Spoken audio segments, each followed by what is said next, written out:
Hello all welcome to Filmatic. ఏ సినిమా అయినా అందరికీ నచ్చాలని రూల్ ఏం లేదు. సినిమా ఫలితం ఎప్పుడు ఆశించినట్టుగా ఉండదు. కానీ కొన్ని సినిమాలు బాగున్నా ఆశించిన ఫలితాలు అందుకోలేకపోయిన సందర్భాలు గతంలో చూసాం, ఇప్పటికీ చూస్తూనే ఉన్నాం.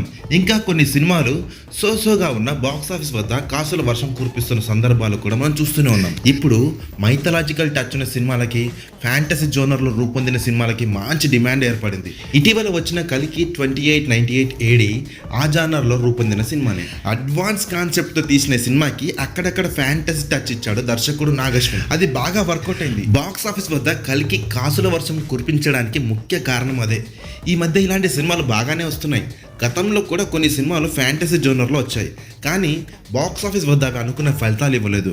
లిస్ట్లో ఉన్న సినిమాలు ఏంటంటే number 1 Govinda Govinda. Sensational director Ram Gopal Varma తెరకెక్కించిన ఫ్యాంటసీ మూవీ. నాగార్జున, శ్రీదేవి హీరోయిన్లుగా నటించారు. అశ్విన్ దత్ నిర్మాత. రాజ్ కోటి సంగీతంలో రూపొందిన పాటలన్నీ చాట్ బస్టర్స్. ఓ బ్లాక్ బస్టర్ సినిమా కావాల్సిన సెటప్ అంతా కలిగి ఉన్న సినిమా ఇది. 1994లో వచ్చిన ఈ సినిమా ఫ్లాప్ అయింది, కానీ ఆ తర్వాత టీవీలో ఈ సినిమా చూసిన ప్రేక్షకులు బాగుందంటూ ఆశ్చర్యపోయారు. రాంగ్ టైంలో రిలీజ్ అవడం వల్ల ఈ సినిమా ఫ్లాప్ అయిందని ఇప్పటికి చాలా మంది చెప్పుకుంటారు. Number 2 Kannayya Kittayya. Rajendra Prasad dual role play చేసిన ఈ సినిమా ఫ్యాంటసీ కామెడీ జోనర్ లో రూపొందింది. రేలంగి నరసింహారావు దర్శకుడు. 1993లో వచ్చిన ఈ సినిమా ఫ్లాప్ అయింది. Number 3 Magarayudu. Star director EVV Satyanarayana తెరకెక్కించిన ఈ సినిమా కూడా ఫ్యాంటసీ టచ్ తో రూపొందిన comedy movie. Karthik hero, Vijayashanti heroine. టీవీలో చూడడానికి ఈ సినిమా బాగానే ఉంటుంది, కానీ ఫ్లాప్ అయింది. నంబర్ 4 మెకానిక్ మావయ్య.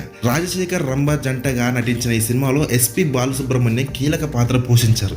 ఈ సినిమా కూడా ఒక ఫ్యాంటసీ ఎలిమెంట్ తో రూపొందింది. షూటింగ్ మొత్తం రామోజీ ఫిల్మ్ సిటీలోనే చేశారు. ఎస్వి రాజేంద్ర సింగ్ బాబు దర్శకుడు, రామోజీరావు నిర్మాత. 1999లో వచ్చిన ఈ సినిమా కూడా ఫ్లాప్ అయింది. నంబర్ 5 దేవిపుత్రుడు. వెంకటేష్, సౌందర్య, అంజలా జవేరి ప్రధాన పాత్రలో తెరకెక్కిన మూవీ ఇది. కోడి రామకృష్ణ దర్శకుడు, ఎంఎస్ రాజు నిర్మాత. 2001లో సంక్రాంతి కానుకగా రిలీజ్ అయిన సినిమా బాక్స్ ఆఫీస్ వద్ద పెద్ద డిజాస్టర్ గా మిగిలింది. కానీ రాంగ్ టైంలో రిలీజ్ అవడం వల్లే ఈ సినిమా ఫ్లాప్ అయిందని ఇప్పటికీ చాలా మంది అంటుంటారు. నంబర్ 6 అంజీ. మెగాస్టార్ చిరంజీవి, కోడి రామకృష్ణ డైరెక్షన్ లో వచ్చిన ఈ సినిమా 2004 సంక్రాంతికి రిలీజ్ అయింది. కానీ బాక్స్ ఆఫీస్ వద్ద ఈ మూవీ పెద్ద డిజాస్టర్ అయింది. కానీ ఖచ్చితంగా వేరే టైంలో రిలీజ్ అంటే దీని ఫలితం మరోలా ఉండదని నమ్మేవారి సంఖ్య ఎక్కువగానే ఉంది. నంబర్ 7 మాయాబజార్. 2006లో ఇంద్రగంటి మోహన్ డైరెక్షన్ లో రూపొందిన మూవీ ఇది. రాజా, భూమిక చౌల జంటగా నటించిన ఈ సినిమా కూడా ఫ్యాంటసీ టచ్ తో రూపొందింది. ఒకసారి చూసే విధంగానే ఉంటుంది, కానీ ఆ టైంకి ఫ్లాప్ అయింది.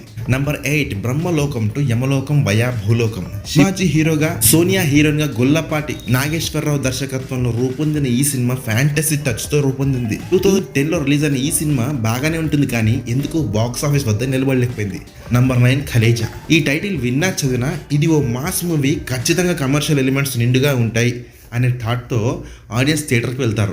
మహేష్ బాబు, త్రివిక్రమ్ కాంబో నుండి ఆశించేవి కూడా అవే, కానీ దీనికి ఫ్యాంటసీ జోడించి తీశాడు దర్శకుడు. సినిమా జానర్ ఏంటి అనే విషయంపై జనాలకి అవగాహన కల్పించకుండా వారిపై వదిలేయడం 100% దర్శకుడు తప్పే. అందుకే ఈ సినిమా బాక్స్ ఆఫీస్ వద్ద తేడా కొట్టింది. కానీ టీవీలో ఈ సినిమాని జనాలు ఎక్కువగానే చూసేశారు. నంబర్ 10 ఢమరుకం. నాగార్జున, అనుష్క జంటగా నటించిన ఈ సినిమాకి శ్రీనివాస్ రెడ్డి దర్శకుడు. ఫ్యాంటసీ ఎలిమెంట్తో రూపొందిన ఈ సినిమా రిలీజ్ డేట్ చాలాసార్లు వాయిదా పడడం, తర్వాత సడన్ గా రిలీజ్ అవడం వల్ల అనుకున్న ఫలితాన్ని సాధించలేకపోయిందని చెప్పాలి. కానీ ఒక్కసారి చూసే విధంగానే ఉంటుంది మూవీ.